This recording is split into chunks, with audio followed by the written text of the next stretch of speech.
Olá! No vídeo de hoje vamos analisar como que é encontrado o valor das indenizações por danos morais nos processos trabalhistas, caso a caso, quais são os critérios que são utilizados para se encontrar o valor de cada indenização e no final uma análise da tão famosa e nova tabela de valores dos danos morais trazidas com a reforma trabalhista. Vamos lá?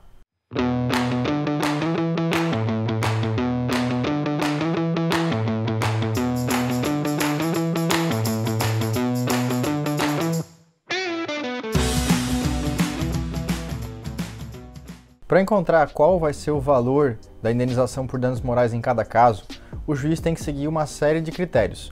Eu vou estudar, junto com vocês, todos os critérios que estão na CLT e a gente vai analisar um a um, entender o que cada um desses significa e ver qual o peso que cada um desses tem sobre o valor da indenização lá no final de um processo. Então vamos lá. Acompanhando aqui a minha tela, vocês podem perceber uma lista bem grande de motivos e eu vou passando um a um, para a gente ir entendendo cada um deles. O primeiro item que é analisado, segundo a CLT, é a natureza do bem jurídico tutelado. O que é isso? Isso quer dizer qual é a causa dos danos morais. Então, se foi um assédio, se foi um acidente de trabalho, se foi uma perseguição, a natureza da indenização importa muito para o resultado do valor dela. Além disso, o juiz também deve olhar no item 2 a intensidade do sofrimento ou da humilhação. Se foi algo muito forte, se causou um abalo forte demais na pessoa, que ela ficou desestruturada, ou se foi algo que ela mesma desculpou, perdoou, se passou e aquilo não gerou mais consequências para a vida dela. O item 3 analisa a possibilidade de superação física ou psicológica, um pouco ligado ao item 2, então seria se a pessoa conseguiu seguir adiante na sua vida, seguir em frente na sua vida, se ela arcou com aquilo de uma carga negativa pesada demais por muito tempo e não conseguiu superar. Mais um fator importante, esse aqui. O item 4, os reflexos pessoais e sociais da ação ou da omissão. Então aqui está ligado bem aos aspectos da pessoa relacionada com a sociedade, no que diz respeito ao dano causado a ela. Então, por exemplo, a pessoa que foi exposta publicamente de uma forma humilhante, com piadas de baixo nível, em razão da opção sexual dela. Aqui a gente percebe que teve um reflexo pessoal e social muito grande em razão dessa ação. Então esse é um exemplo do item 4.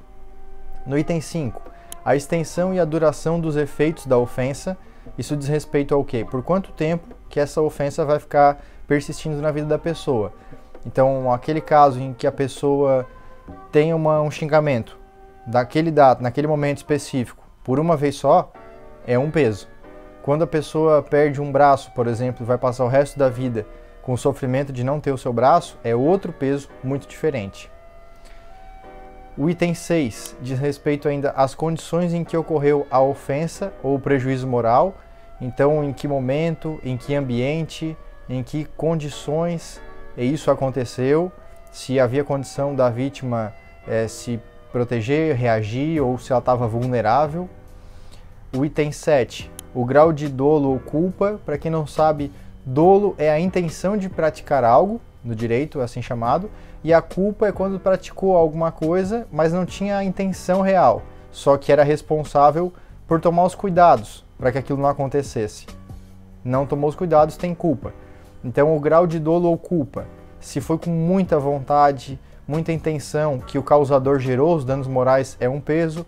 Se foi por uma culpa que ele deveria cuidar e não cuidou, mas não queria prejudicar a pessoa daquela forma, é outro peso também. O item 8 diz respeito à ocorrência de retratação espontânea. Isso acontece quando o causador dos danos morais, da ofensa, ele pede desculpas, ele se retrata, ele tenta se redimir publicamente. Isso diminui um pouquinho o peso daquela ofensa porque ele buscou uma reparação, ele reconheceu que estava errado. O item 9 diz o esforço efetivo para minimizar a ofensa. Então, vamos falar de uma empresa, por exemplo. Quando uma empresa prova que ela adotou várias políticas de prevenção de ofensas aos funcionários, em razão de raça ou de cor, enfim, quando ela adotou isso tudo, é considerado esse esforço que ela fez para minimizar uma situação, caso aconteça, e isso vai ter um peso para diminuir o valor da indenização por danos morais. O item 10. O perdão tácito ou expresso. O perdão seria vindo da vítima. Então, quando a vítima dos danos morais perdoa o causador dos danos morais, expressamente é quando ela escreve, ela diz isso, que ela perdoa. Tácito é quando ela não toma nenhuma medida no prazo que deveria tomar para buscar reparação dela sobre aquele dano moral. O item 11 diz respeito à situação social e econômica das partes envolvidas. Então, é fato que uma pequena empresa não pode pagar a mesma indenização que uma grande corporação deve pagar para um caso idêntico, porque a grande corporação tem muito maior porte econômico e para ela sentir o caráter pedagógico da indenização e ser educada e não praticar mais isso, a indenização tem que ser em um valor mais elevado, compatível com o tamanho dela. E o item 12 e último seria o grau de publicidade da ofensa. Então, se foi uma ofensa a portas fechadas, é um peso no valor dos danos morais. Se foi uma ofensa pública de grande alcance, é outro peso no valor dos danos morais. Bem grande essa lista, né? São todos esses motivos que o juiz deve considerar para dar indenização por danos morais, e agora vocês já conseguem perceber, porque às vezes casos muito parecidos têm valores de indenizações completamente diferentes. São muitos os fatores que têm que ser considerados na hora da indenização. Mas não é só isso.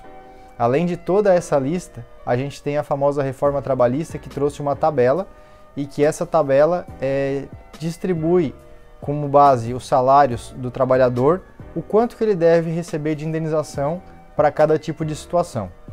A tabela da reforma trabalhista, que vocês já conseguem acompanhar aqui comigo na tela, ela diz o seguinte: existem 4 tipos de ofensas por danos morais, danos extrapatrimoniais, assim que diz a lei. É o dano de natureza leve, média, grave ou gravíssima. Para cada um desses existe um teto, quer dizer, um valor máximo, com base no salário do trabalhador. Então, para a natureza leve, no máximo 3 salários, para a natureza média, no máximo 5 salários, para a natureza grave, no máximo 20 salários, e para a natureza gravíssima, no máximo 50 salários.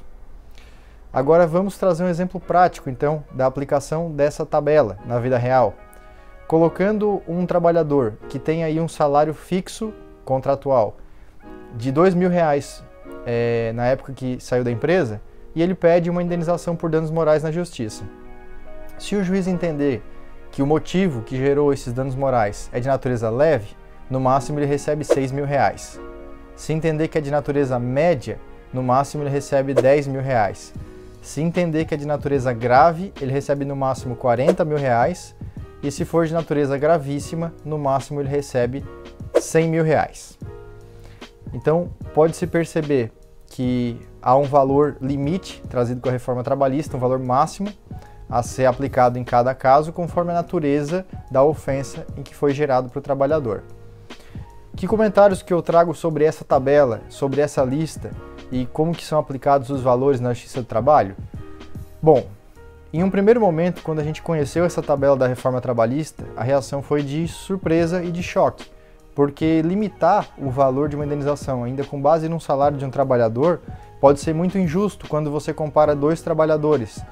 Vamos pegar um exemplo em um incidente muito grave em que, por exemplo, rompa uma barragem e lá venha levar a óbito vários trabalhadores.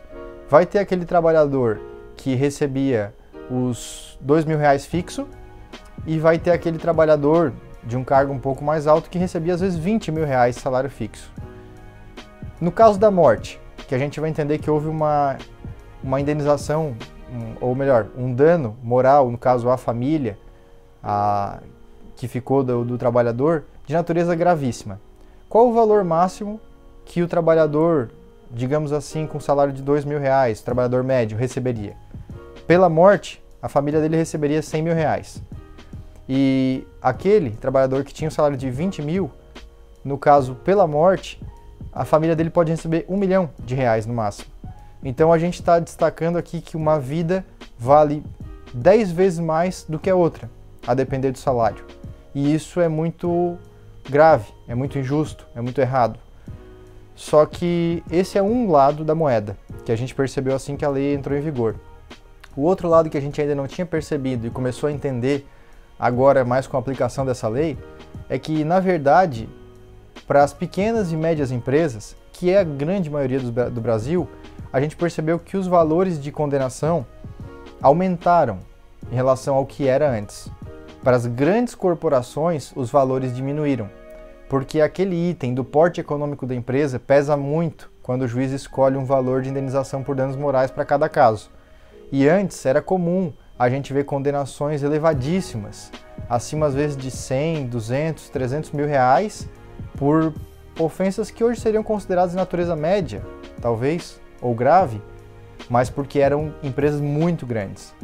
Já as pequenas empresas, isso pesava muito também na condenação dos juízes e a gente via condenações, às vezes de 1.000, 2.000, 3.000 reais, em fatos graves até, de médio a graves, que mereciam, no mínimo, uns 20, 30, às vezes 40 mil reais de condenação. Então, são essas as reações que a gente começou a perceber com esse tabelamento, com o valor da indenização por danos morais, e que trouxe suas consequências, para um lado e para o outro. Era isso que eu tinha para passar no vídeo de hoje. Eu espero que esse conteúdo tenha ajudado você de alguma forma. Se gostou, peço que clique no botão de gostei, deixe seu comentário, dúvidas a respeito se tiver, e nos acompanhe aí nos próximos vídeos. Até mais, obrigado.